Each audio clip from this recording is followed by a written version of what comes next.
नमस्कार दोस्तों, वैसे तो भोजन में क्या खाएं और क्या ना खाएं ये लोगों का निजी और व्यक्तिगत फैसला होता है। लेकिन यहाँ हिंदू धर्म में कुछ लोग मांसाहार को निषेध मानते हैं, वहीं कुछ लोग मांसाहार को मान्यता देते दिखाई पड़ते हैं। आज भी हमें कई जगह देखने को मिलता है कि एक और मांसाहार ग्रहण करने वाले पहाड़ियों को घास फूस खाने वाला बताते हैं, तो वहीं दूसरी ओर शाकाहारी लोग मांस आहार खाने वालों को जानवरों पर अत्याचार करने वाला मानते हैं।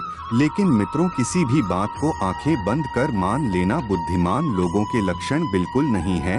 इसीलिए आइए जानते हैं कि हिंदू धर्म ग्रंथों में मांसाहार और शाकाहार में से कौन सा भोजन उत्तम माना गया है। धर्म में मांस खाना मना है या नहीं, इस संबंध में कई लोगों के मन में भ्रम है, और इसका कारण कुछ लोगों के मन में वेदों के विषय में बैठी शंका है, जिनकी वजह से वे समझते हैं कि वेदों में पशु बलि, मांस आहार आदि का विधान है। लेकिन मित्रों जी, अर्धसत्य से ज्यादा कुछ भी नहीं। वेद और पुराण हिंदू धर्म के मुख्य धर्म ग्रंथ है। वेदों का सार उपनिषद और उपनिषदों का सार भागवत गीता है। वेदों में पशु हत्या बात मानी गई है और मांस खाने के संबंध में स्पष्ट मना किया गया है। इतना ही नहीं, वेदों में तो कुछ पशुओं के मांस के संबंध में सख्त हिदायतें दी गई है।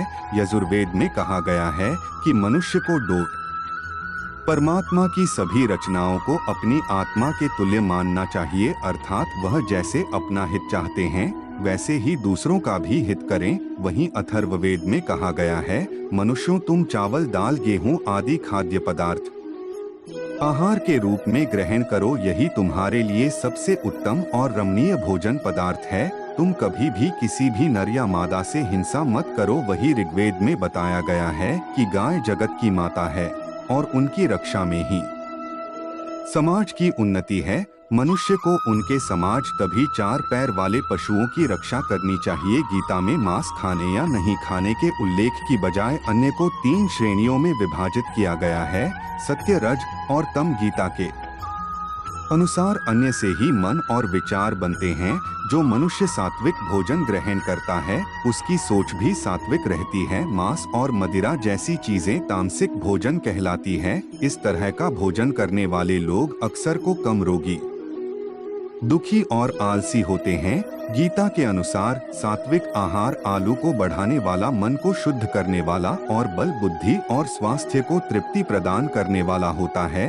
जब यही शाकाहारी आहार अत्यधिक खट्टा, नमकीन या फिर ज्यादा तेल मसालों के साथ पकाए जाते हैं तो वह राक्षसी आधार बन जाता है, और यह राक्षसी आहार बुक, शोक एवं रोग उत्पन्न करता है। कि इसी तरह गरुड़ पुराण में भी श्री कृष्ण से जुड़ी एक कथा का वर्णन मिलता है। गरुड़ पुराण की कथा के अनुसार बचपन में एक दिन श्री कृष्ण यमुना किनारे एक पेड़ के नीचे बैठकर बांसुरी बजा रहे थे कि उसी समय एक ही रंग दौड़ता हुआ आया और उनके पीछे जाकर छिप गया। किरण बहुत ही डरा हुआ था। तब श्री कृष्ण ने उसके सिर को सहलाते हुए हिरण से पूछा, क्या बात है, तुम इतने क्यों डरे हुए हो। तभी एक शिकारी भी वहां आ पहुंचा और बोला, यह मेरा शिकार है, कृपा करके मुझे इसे बेदी। तब भगवान श्री कृष्ण बोले, हर जीवित प्राणी पर सबसे पहले उसका खुद का अधिकार होता है, ना कि किसी और का। यह सुनकर शिकारी को क्रोध आ गया। उसने गरजते हुए कहा, यह मेरा शिकार है, इसे मैं पकाकर खाऊंगा, तुम मुझे ज्ञान मत दो। इस पर भगवान कृष्ण को न बोले, किसी भी जीव को मारकर खाना पाप है। क्या तुम पाप के भागी बनना चाहते हो। मांसाहार पुण्य है या पास, क्या तुम नहीं जानते। तब वह शिकारी बोला, मैं आपके जैसा ज्ञानी नहीं हूँ, मैं क्या जानूं मांसाहार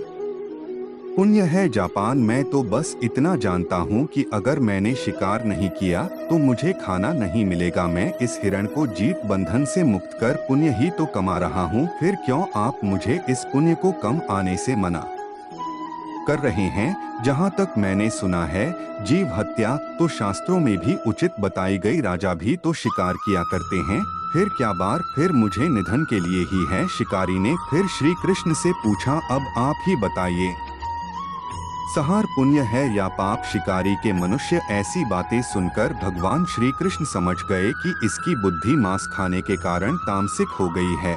और उसने सोचने और समझने की बुद्धि भी खो दी है। फिर भगवान श्री कृष्ण बोले, मैं तुम्हें एक कथा सुनाता हूँ जिसे सुनने के बाद तुम ही बताना कि मांसाहार पुण्य है व्यापार। वह शिकारी सोचने लगा कि इस कथा को मैं उन्हीं लेता हूँ, मेरा मनोरंजन भी हो जाएगा और बाद में मुझे इस हिरण का मांस भी मिल जाएगा। फिर श्री कृष्ण ने अपनी कथा आरंभ की। एक बार मगध में अकाल की बजाय से अन्न का उत्पादन कम हो गया। राजा को चिंता सताने लगी कि यदि इस समस्या का शीघ्र ही निदान नहीं किया गया कि संरक्षित अनाज कोर्स भी खत्म हो जाएगा। इसके बाद संकट और भीषण हो जाएगा। इस समस्या से निपटने के लिए मगध के राजा ने तुरंत ही राज्यसभा ने अपनी सभी मंत्री और सलाहकारों को बुलाया और सभी से पूछा कि राज्य के खाद्य समस्या को सुलझा आने के लिए सबसे सस्ती वस्तु क्या है। यह तुम सभी मंत्रीगण सोचने लगे। चावल, गेहूं, आलू इत्यादि पदार्थों को उगाने के लिए बहुत श्रम करना पड़ता है और उसमें समय भी काफी लगता है। ऐसे में तो कुछ भी सस्ता नहीं हो सकता। तभी शिकार का शौक रखने वाले एक मंत्री ने खड़े होकर महाराज से कहा, महाराज, आज मेरी मुताबिक सबसे सस्ता खाद्य पदार्थ मांस है। इसके लिए धन भी खर्च नहीं करना पड़ता और पौष्टिक खाना भी मिल जाता है। यह सुनकर सभी सामंतों ने इस बात का समर्थन कर दिया, लेकिन मगध के प्रधान अभी भी चुप थे। यह देखकर राजा ने प्रधानमंत्री से पूछा, आप क्यों चुप हैं? कुछ कहते नहीं, आपका क्या मत है?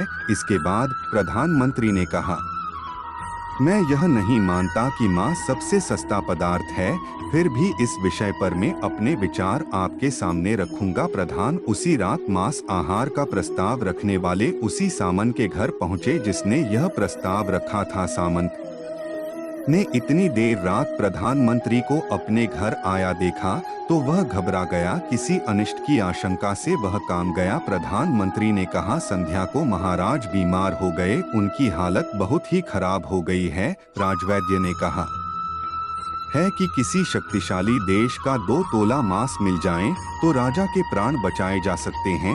आप महाराज के सबसे निकट हैं, इसके लिए आपको जो भी मूल्य लेना चाहे वह ले सकते हैं।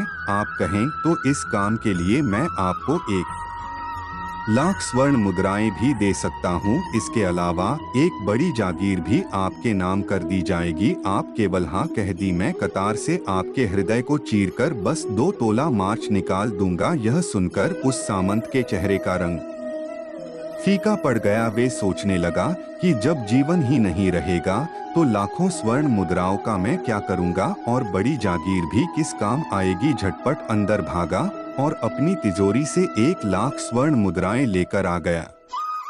मुद्राएं देकर उसने प्रधानमंत्री के पैर पकड़ लिए और गिड़गिड़ाते हुए बोला, महाशय, मैं आपकी 1 लाख स्वर्ण मुद्राओं में अपनी 1 लाख मुद्राएं और मिला देता हूँ। इस पैसे से आप किसी और के हृदय का मांस खरीद ली, किंतु मुझे जाने दें, मेरी आपसे विनती है कि यह बात किसी और को पता ना चले। उसके बाद प्रधानमंत्री ने आगे कहा, सामंत जी, आप शरीर से बलिष्ठ हैं, आपकी कद काठी भी महाराज से मिलती है, इसीलिए राजवैद्य ने खास तौर पर आप ही का नाम लिया है। आपके दान से हमारे राजा की जिंदगी बन सकती है।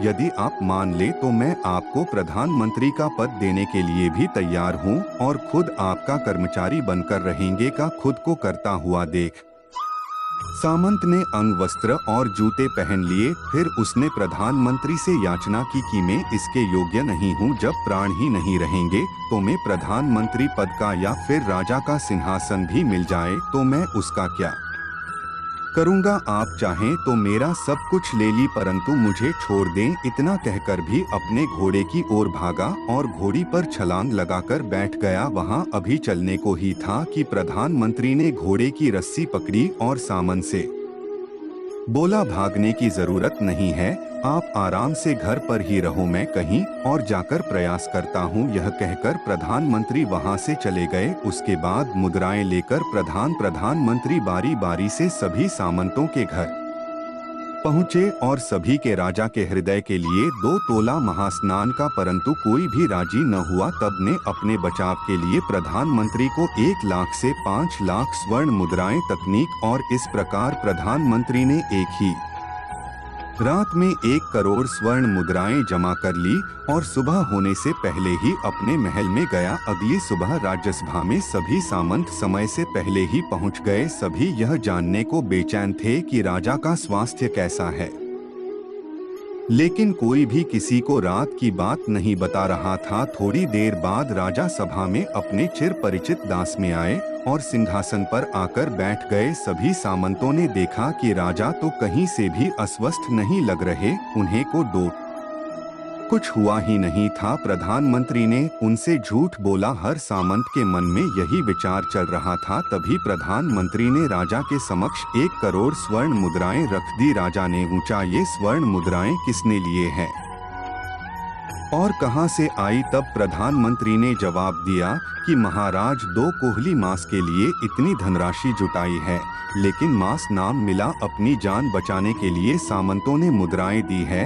अब आप ही बताइए कि मांग सकता है या महंगा? राजा को बात समझ आ गई। प्रजा से अतिरिक्त परिश्रम करने का निवेदन किया और राजकीय अनाज भंडार में से अनाज निकालकर श्रमिकों को दिया। राजा ने तुरंत ही पौष्टिक सब्जियों की खेती का आदेश दिया। सिंचाई की व्यवस्था को भी दुरुस्त करवाया गया। वह 1 करोड़ स्वर्ण मुद्राएं इसी कार्य के लिए और श्रमिकों के कल्याण के लिए खर्च की गई। साथ सब्जी इतनी तेजी से होगी जिससे प्रजा का कल्याण भी हुआ और पौष्टिकता भी। कुछ समय बाद मौसम अनुकूल हुआ और खेत लहलहाने लगी और इस तरह राज्य का खाद्य संकट दूर हुआ। स्वयं परमात्मा से यह ज्ञान पाकर शिकारी परिपूर्ण हो गया और उसे ज्ञान की प्राप्ति हो गई। वह जान गया था कि महानता जीवन लेने में नहीं बल्कि जीवन देने में है। शिकारी ने भगवान के आगे हाथ जोड़े और वहां से चला गया। उसी ने कसम खाई कि वह अपने संपूर्ण जीवन में किसी को भी कभी चोट नहीं पहुंचाएगा।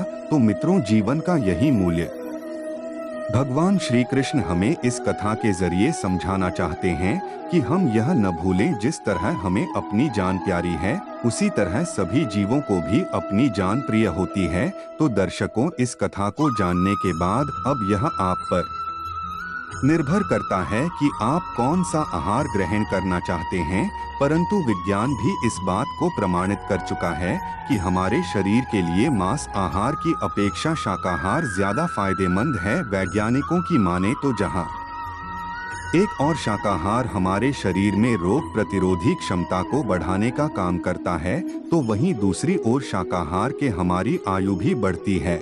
लेकिन कुछ लोगों के मुताबिक कुछ धर्म ग्रंथों में मांसाहार को सही बताया गया है, परंतु ये सारे भ्रम उन ग्रंथों में वर्णित मंत्रों और श्लोकों के गलत अर्थ के प्रचार प्रसार और हिंदुओं में होने वाली पशु बलि के कारण फैले हुए हैं। जिन जीवों को मारकर आप खा रहे हैं उन्हें तो प्राण बचाने का असर भी नहीं मिलता। बर्बरता फिर वही नहीं है। जहां इंसान का रक्त बहता है दरबार का उसे भी कहा जाता है। जहां स्वार्थ के लिए किसी जीव की हत्या कर दी जाए, अंत समय आते आते हम जिंदगी भर के पापों के ये कम करने की कोशिश करते हैं, परंतु हम यह भूल जाते हैं कि जब वह जीव हमारे लिए काटा गया और हमारे लिए करता, तो उसका श्राप हमें इस जीवन में ही नहीं बल्कि अगले जीवन तक नहीं छोड़ता।